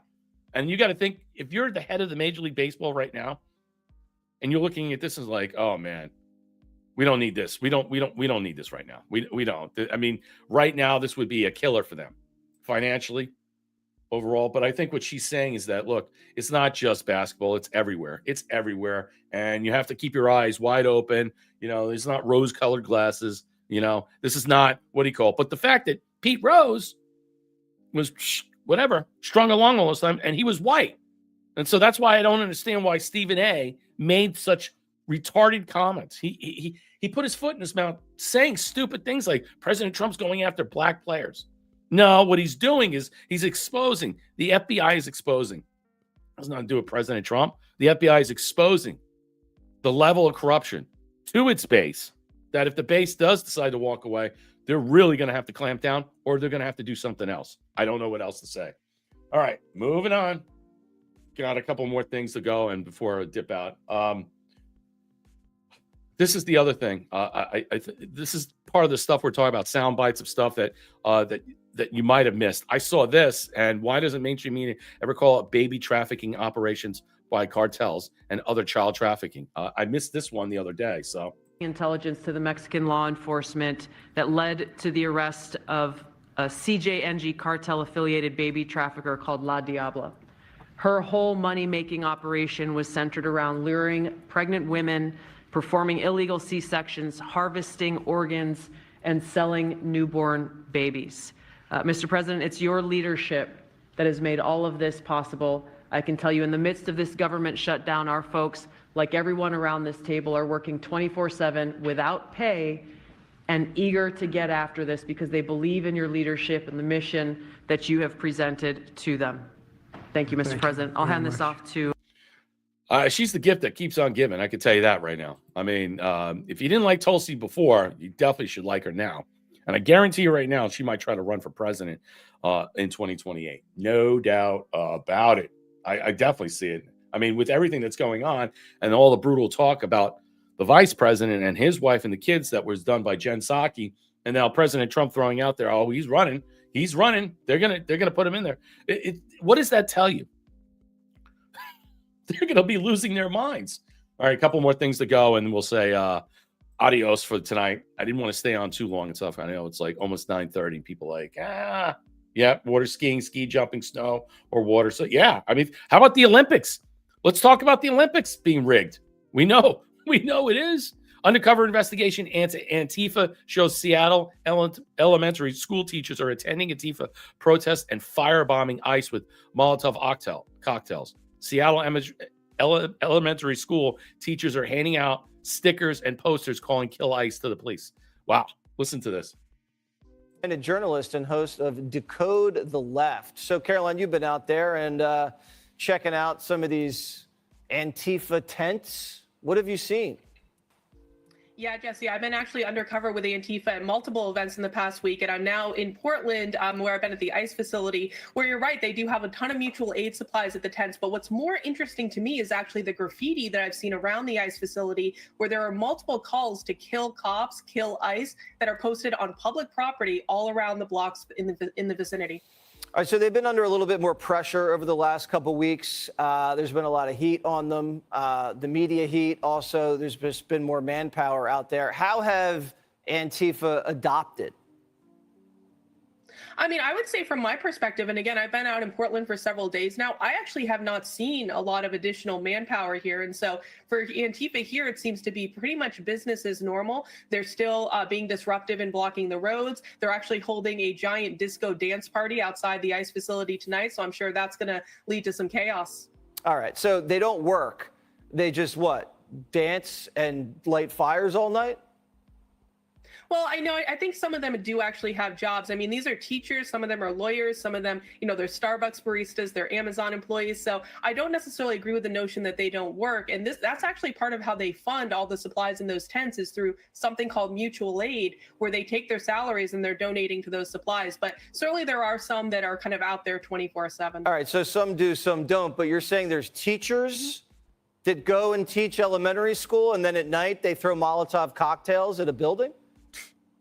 Oh, yeah, 100%. I was just undercover at a couple anarchist book fairs over the weekend in both San Francisco and Seattle. And there were absolutely teachers in the crowd there. And I picked up multiple stickers and posters with Molotov cocktails, call to kill ICE, and calls to kill the police. Wow. All right. Well, the police seem to be on their side. We've seen lots of video where it looks like they've given these people shelter, acted as human shields. Have you noticed that? I've definitely noticed the police taking what I would consider to be a rather lax approach to Antifa, especially in Portland. Now, this might not be directly their fault. I think they might be getting orders from above about what they can and cannot do. So, but I haven't seen arrests. I haven't seen any sort of use of force against these people that are out there causing problems every single day. Yeah, it's the politicians. They tell. Wow. Yep. Mayor's telling them to stand down. The governor's saying stand down. City council's saying stand down. Yeah, I mean, it's not really the police's fault. But recently, I think what happened last night, Portland, the cops went in and they raided the area. Says breaking Antifa shambles. Not a single person outside ICE Portland facility at the police raid their encampment. Wow. Lost their battle.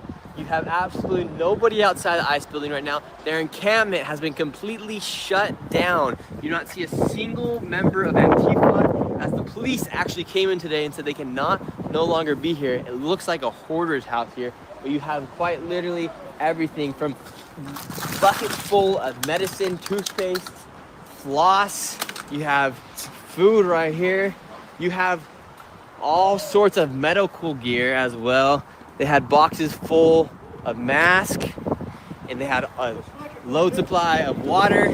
They had all of their supplies and party supplies in here, and they even had things such as fridges, and they even had a barbecue here as well. So this I like is this the guy's end reporting. He's of funny. Antifa for right now. It's been completely dismantled. Here is the barbecue they had right here. Absolutely is gone. Antifa no longer here on the streets of Portland. It's like the Patriots, the pro-Trump people came in here and outnumbered them for the first time in a long time. And this could be the downfall of Antifa here in Portland, Oregon. So all that stuff is left out there. I wonder who's going to take it and snake it. I mean, honestly, is that evidence? After they remove those, yeah, useful idiots. I mean, honestly, when you really look at these people that are involved in doing that, it's just treacherous. It's disgusting in some way. I mean, there's so many, and you know what? I don't even know if these people are being paid when you're hearing one side saying that they are coming from this, and the other people that are they're lawyers, they're doctors, they're teachers. They're all infiltrating everything that they are. And then all that money, stolen goods. Yeah. What's going to happen with all that stuff? Is that stuff going to be left out? Is any of the bums going to pick that up? I wonder if any of the homeless people are going to pick them up. I mean, I don't know. I mean, are they going to leave it out there? I mean, what's going to happen with all that stuff? I just think it's interesting that that's not going to be taken for evidence in any way. Oh, this is what I wanted to cover and stuff about Peter Thiel. Peter Thiel, we covered with Palantir. This is what he said. That's actual claim he made while giving a series of private lectures where he called elite hold conferences for other elites. When taken together, the new category of domestic terrorists called nihilistic violent extremists for those with questions about a government policies have many other ridiculous reasons it should concern everyone. I think there was a lot of people were taken back by his comment that you're a legionnaire of Antichrist. Well, in reference to people regarding themselves as climate cults and other things, he was referring that in some way, if you don't support AI, and I think that really expands out to a lot of people, because a lot of people don't want AI. They don't like it. They don't trust it. But you're a legionnaire of Antichrist. I don't know if you're specifically talking to them or the climate cultists or other people that have whacked out cults that they follow and stuff.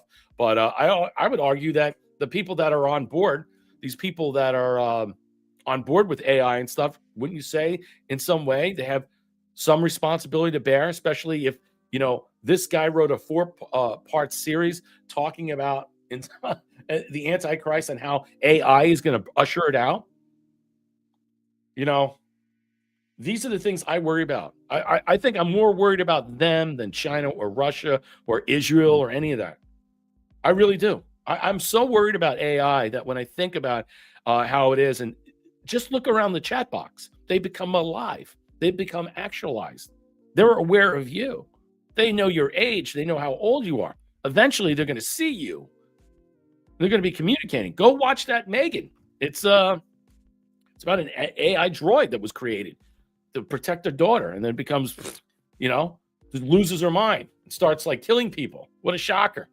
We haven't seen that before. Did anybody ever realize Alien? Remember Alien, the original, with the semi-autonomous or the autonomous bot that ended up dying, ended up getting them all killed in some way? Whose fault was this? I mean, there's so many different, I think we've seen levels upon levels of sci-fi interaction with androids or other things that were created and stuff.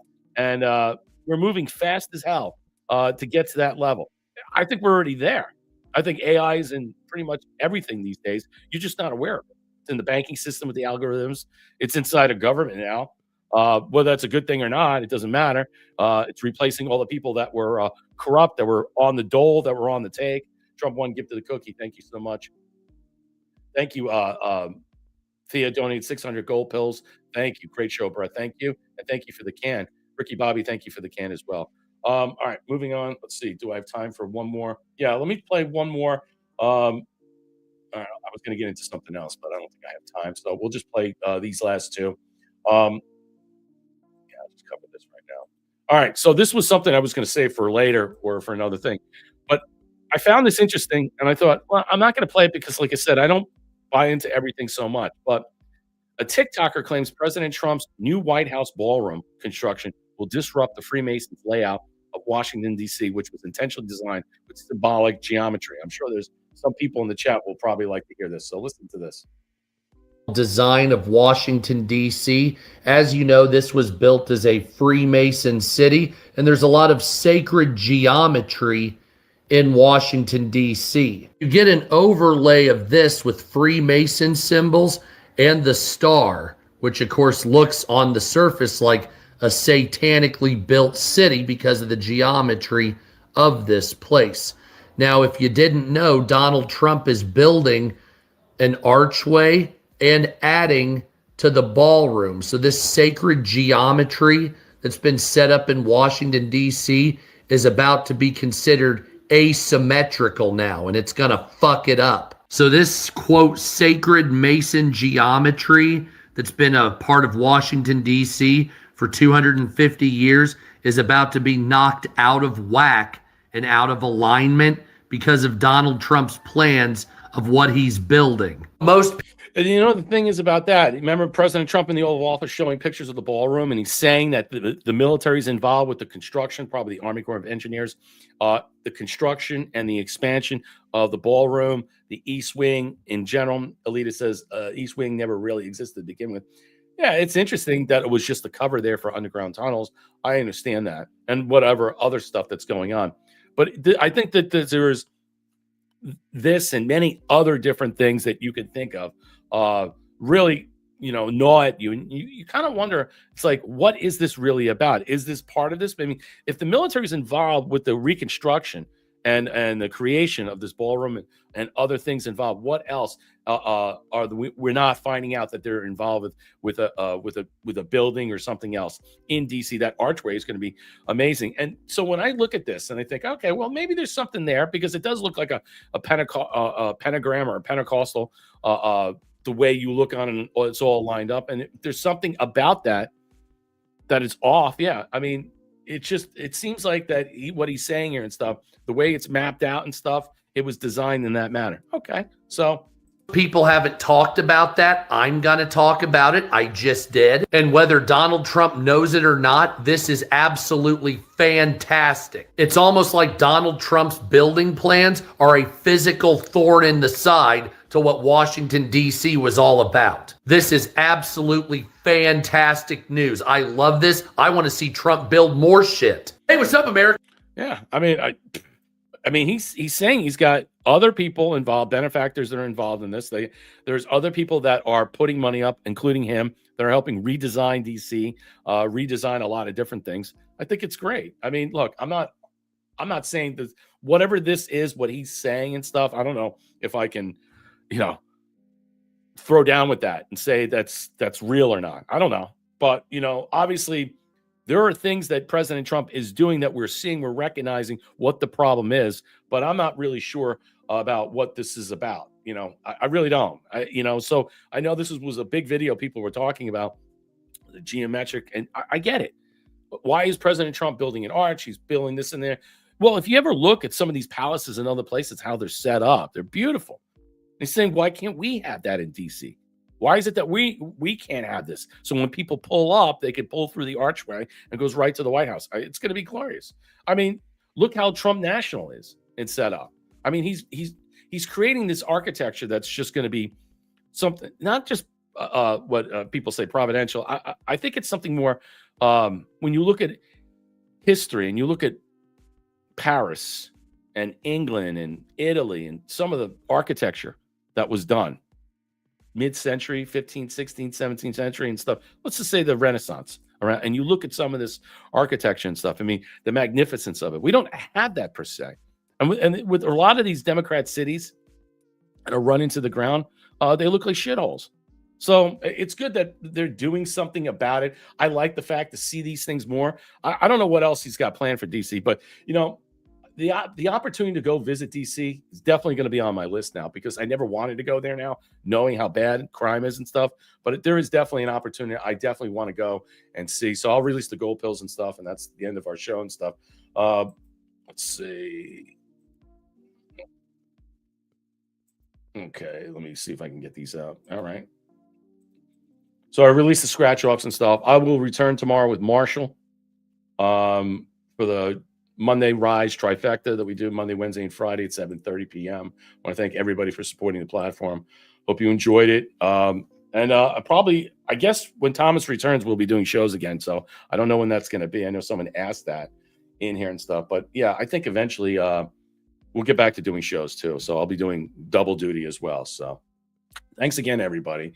I appreciate everybody hanging out, supporting the show. I'm glad you liked it. I try to do Sundays more and more.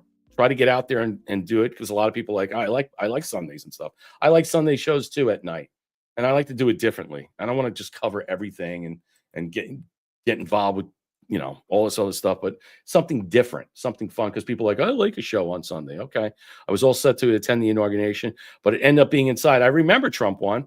I remember you're going to do that, and ended up being up inside, and it was cold too that day. And weren't you worried? Weren't you worried at all about the threat that was there? Yeah, that was crazy. Yeah, I remember that. Okay, yeah, what's up, No Dog? Yeah, you're welcome. All right, we'll see you guys tomorrow at 7:30. Marshall and I have a great night. Enjoy your Sunday. Be well. Take care.